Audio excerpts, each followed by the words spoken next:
Welcome back to the deep dive. Today we're really getting into something fascinating you brought up. This place called Orderyn. Yeah, Orderyn. It's quite the concept. We've got some really interesting material here, and the plan is to, well, unpack it all. We want to give everyone listening a really solid grasp of what this land is all about. Exactly. No surface level stuff today. We're going right down to the core principles, the everyday reality of it, like taking apart a machine piece by piece. Okay, so first things first, let's place it. Orderyn. It's on a planet called LEYS. Right, LEYS. And LEYS is in the FA3 solar system, Right. which is, well, it's not your standard system, is it? 6 planets, 3 stars. 3 stars, yeah. Imagine that sky. The sources don't really detail what LEYS is like under 3 suns, but you just know it's got to be different. Light, shadows, days. Absolutely. That cosmic setup alone probably shapes things in ways we can only guess at. And crucially, LEYS is also home to another place, Lumiin. Which is magical. Straight away, you got this huge contrast, right? Orderyn and Lumiin on the same planet. Exactly. And that contrast really helps define Orderyn. Because the key thing, the absolute foundation, is that Orderyn is non-magical. Totally. Through and through.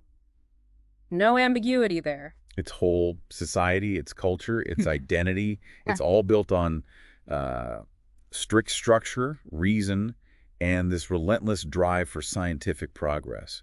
Picture a place where logic is king.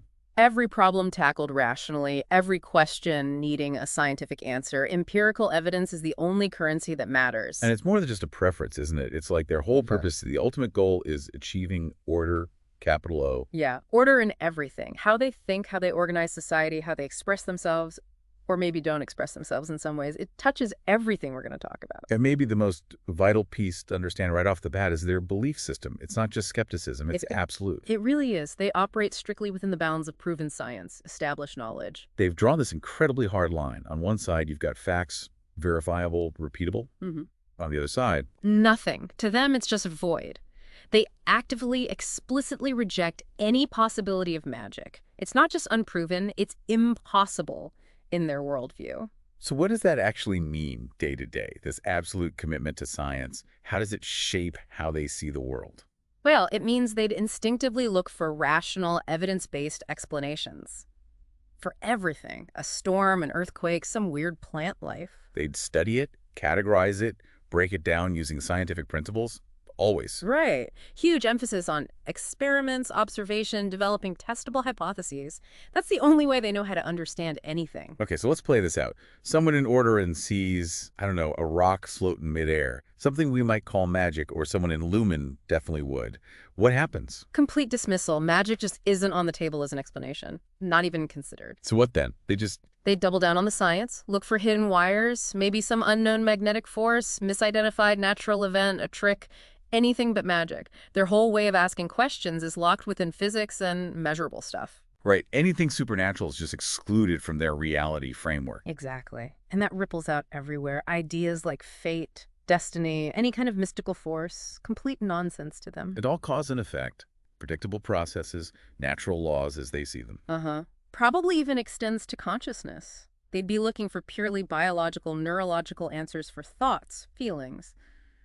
The idea of a soul or spirit. Unscientific. Dismissed. Wow. Kind of staggering to think about a whole society built on excluding the supernatural. It shapes not just their science, but their art, their stories. Or maybe their lack of certain kinds of stories, maybe more factual accounts. Yeah, their understanding of meaning, morality, everything filtered through this very specific, very constrained lens. Yeah. Okay, so let's pivot. How does this belief system translate into their society? We know it's structured and industrialized. What's daily life like? Highly structured, makes you think of serious organization, probably top down. Maybe cities laid out like grids, specific zones for industry, housing, admin. Very orderly. And industrialized means lots of machines, tech, efficiency. Absolutely. Process-driven workflows everywhere. Manufacturing, transport, communication. Think optimized. Society engineered for maximum productivity via technology. And the sources stress a regimented and systematic existence. That sounds intense. It paints a picture of life run by the clock, doesn't it? Strict routines, high predictability, Personal schedules planned down to the minute, maybe. Even free time might be scheduled, optimized for improvement or something. Could be. And social norms would be crystal clear, rigorously enforced. Step out of line, you get corrected. All for the sake of order. Deviations wouldn't be tolerated easily. Probably not. This likely runs through their education, standardized, practical, science-focused workplaces, strict protocols, hierarchies, all about output. Even just chatting with people might have rules. Rational talk good, emotional outburst is bad. Right. Discouraging anything seen as messy or disruptive to the system. Individuality, if it means rocking the boat or having strong opinions not backed by facts. Probably frowned upon. Conformity valued over all that. And the phrase used is constrained rules and laws. Constrained feels key there, like they're quite specific, maybe limiting. Yeah, not just general guidelines, more like tight regulations dictating lots of choices. Can you give some examples? What might that look like? Okay, imagine laws not just about when you work, but exactly how you do your job. No room for initiative. Or, say, resources, food, power strictly rationed. Everyone gets the standard amount. No exceptions for personal need. Social rules could be very precise. How you address people, what topics are okay where, maybe even limits on physical touch. Given the emotional detachment, big public displays of feeling, probably a huge no-no. Even down to things like house design or clothes. Could be. Standardized designs for efficiency, uniformity, all reinforcing that social order. It really creates this image of a society obsessed with control, predictability, which leads us right into their culture. Emotionally detached and pragmatic. What does emotionally detached actually feel like for the people living it? Well, it likely means logic and objective analysis trump feelings in almost every situation. Making decisions, talking to people, it's all about the rational approach. So, less overt emotion, especially in public. Probably. A general suppression of it. Maybe their art, if they have much, is more about technical skill or ideas than, making you feel something. Communication would be very direct. Yeah. Factual. Yeah, straight to the point. Less reading between the lines, less emotional subtext, and personal relationships, approached with that same reserve. Stability valued over passion. And the sources mentioned low emotional intelligence. That sounds like a recipe for problems. It suggests, a widespread difficulty in recognizing or managing emotions, their own and other people's. What does that do to communication, to understanding each other? Oh, it could cause constant misunderstandings, missing nonverbal cues, tone of voice, interpreting things wrongly because the emotion is outside their usual narrow range. You could easily offend someone without meaning to. Exactly. Or struggle with empathy, struggle to build real connections. Conflict resolution would be tough too, right? If you only focus on the logical points and ignore the feelings involved. Yeah, that sounds difficult. It could really hinder teamwork, collaboration, maybe even innovation if you don't get the human side of things. Definitely. It also says relationships are seen as pragmatic and lacking depth. That sounds lonely, maybe? Yeah. How do people form bonds, partnerships, friendships? Pragmatically. Partnerships, maybe romantic ones, might be based on logic, shared goals, mutual benefit, maybe resource pooling or social standing, adhering to the norms. So less about intense love, more about compatibility on paper. Quite possibly. Romantic love, being so messy and unpredictable, might even be viewed with suspicion. Friendships could be based on shared activities, following rules together, fulfilling social roles. Not so much on deep emotional sharing or vulnerability. Probably not. Commitment might be more about duty, obligation, or just rational self-interest than passionate feelings or needing each other emotionally. Doesn't mean they're unfeeling, but that deep emotional complexity we value. Likely less important or just absent in Orderyn. And finally, culture-wise, their view of time is structured and linear.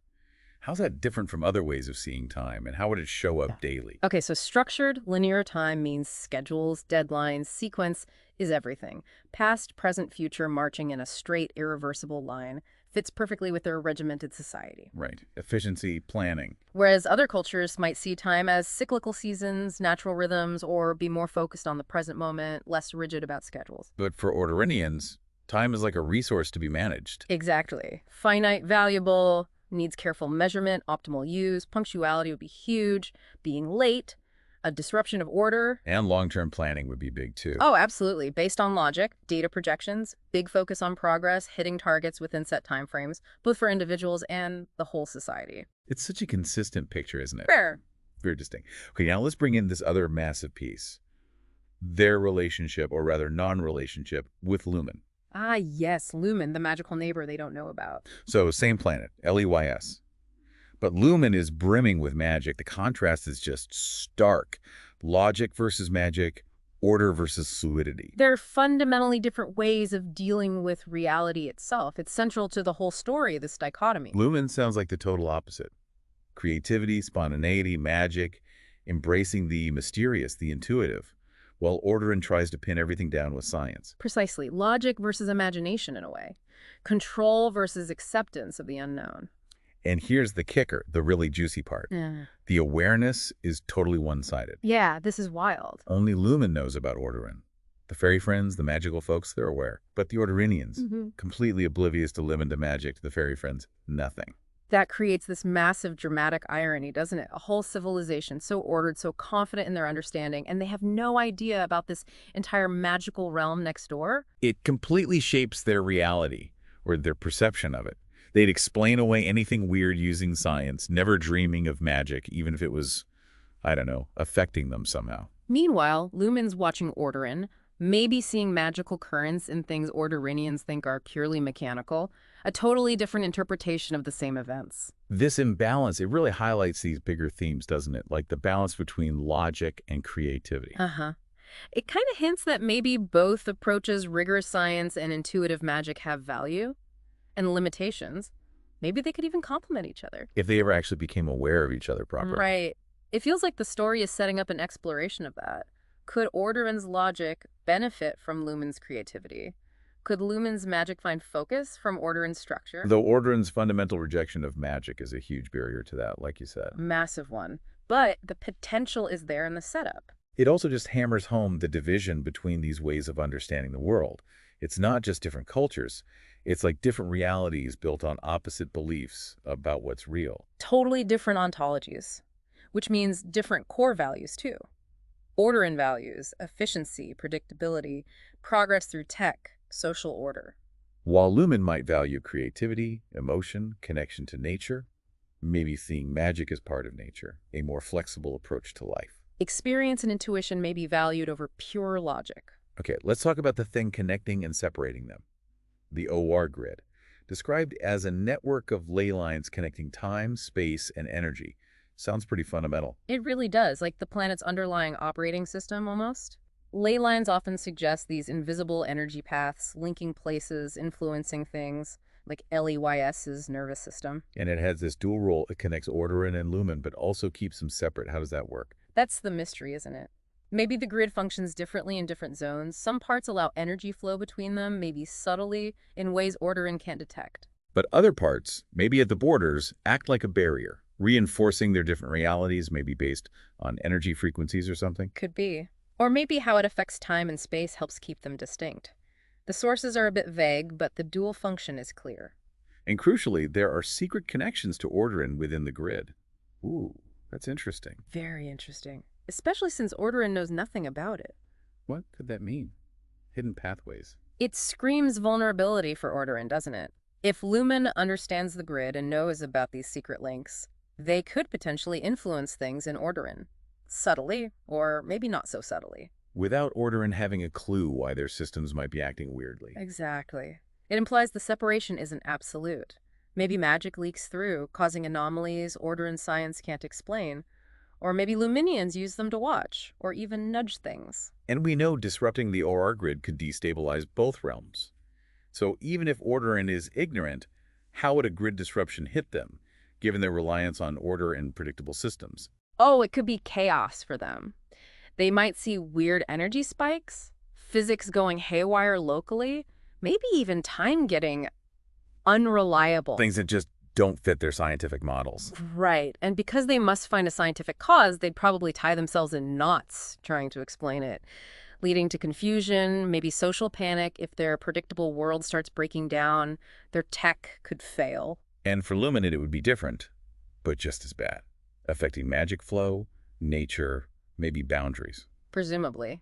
A fundamental system like that getting disrupted would likely hit everyone, just in ways specific to their reality. Okay, let's put a face to Orderyn. Let's talk about John Lennox. Central character, comes from Orderyn. What does his basic description tell us about Orderinians? Well, he seems to tick all the boxes initially. He's a skeptic, needs evidence, rational, uses logic, regimented values, structure, routine. He studies physics, wants to teach physics in Orderyn. He's fully embedded in their scientific worldview. It's like the poster child for the Orderinian education system, yeah. And he has a dry sense of humor, a practical worldview. That fits too, right? Logic over emotion, practical results over fancy ideas. Definitely. The dry humor could be a way to keep emotional distance or just how they communicate understated. Practicality means valuing what works, what's tangible, less time for abstract stuff unless it has a clear use. Makes sense. His decisions would be logical, efficient. That humor may be a way to deflect feelings with a witty, rational comment. Could be. Maintaining control in social settings. But here's the twist. Despite fitting in, John has personal frustrations with Orderyn's emotional limits, and he struggles with relationship. Ah, yes. This makes him much more interesting, more human. It suggests that even in this super-rational society, the basic human need for connection, for understanding, is still there. Even if the culture doesn't really support it or give people the tools to navigate it. Exactly. He embodies the Orderinian ideal, but he feels its limitations personally. His relationship struggles probably come straight out of that detached culture difficulty with vulnerability, reading cues, real emotional give and take. He shows a crack in the perfectly ordered facade. A point of tension, yeah. And then, boom, he discovers a portal. The game changer. This is what throws his whole rational world upside down. Direct confrontation with Lumiin's magic, something he believed impossible. His core beliefs are suddenly face to face with undeniable contradictory evidence. Absolutely pivotal moment for him and the story. His first instinct will be science, right? Try to analyze the portal, explain Lumiin logically. Even when faced with blatant magic that breaks his known laws of physics. That internal battle, ingrained skepticism versus undeniable magical reality, that's going to be huge for his character. And he's not alone. He has Shep, his 6-year-old Yorkshire Terrier. Adding a pet is interesting. It really is, because that relationship with Shep might be the one truly non-rational, purely emotional bond in John's ordered life. A dog's loyalty, affection, that's not logical, it's instinctual, emotional. Exactly. Shep could represent that part of John that's outside Orderyn's mold, a connection based on companionship feeling. And Shep's reactions to Lumiin could be really telling, couldn't they? Maybe reacting instinctively to magic in ways John's rational mind resists. Good point. Shep might sense things John dismisses, and the bond itself could be John's anchor, keeping him grounded as he faces this utterly alien magical world. Okay, let's pull back and look at the big picture. The significance of Orderyn in the story.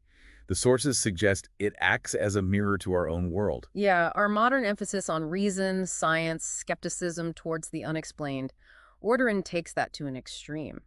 So it reflects our own tendencies. In a way, yes. Our society does highly value science, logic, evidence. We are often skeptical of things we can't prove. Looking at Orderyn forces us to think about our own biases, maybe the limits of seeing the world only scientifically. Are we missing things? It's a potent analogy. And the core conflict, Orderyn's logic versus Lumiin's magic and imagination. Yeah. That's what drives the story forward, promising clashes and growth. You can see so many potential conflicts. Orderinians trying to impose logic on magic, Luminians maybe pitying or fearing Orderyn's rigidity. John's personal struggle to reconcile his science with magic. Huge internal and external conflict there. And imagine if Orderyn did find out about Lumiin en masse. The societal shockwaves. Fear, denial, maybe hostility. Could Lumiin learn from Orderyn too? Maybe find value in structure? Possibly. The interaction forces both sides to potentially confront their own limitations. So wrapping up this deep dive on Orderyn. It's a land utterly defined by order.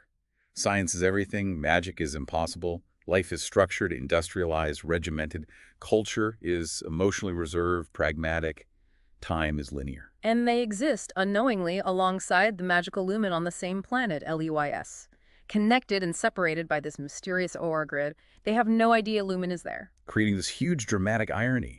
Characters like John Lennox, the rational physicist struggling with emotion who finds a portal with his dog Shep, give us a window in and a bridge across. Yeah, he's key. And Orderyn itself, with its intense focus on logic, really does make us think about our own world's reliance on science and reason. Sets up this whole exploration of logic versus imagination. Which brings us to a final thought. Considering Orderyn's absolute commitment to the known, their total dismissal of anything outside proven science, what might they be missing? What dangers, what truths might they be completely blind to, precisely because they refuse to even consider the possibility of the unknown, the magical. That really is the lingering question, isn't it? What are the unforeseen consequences of walling yourself off entirely from anything that doesn't fit your existing framework? Makes you wonder about our own blind spots.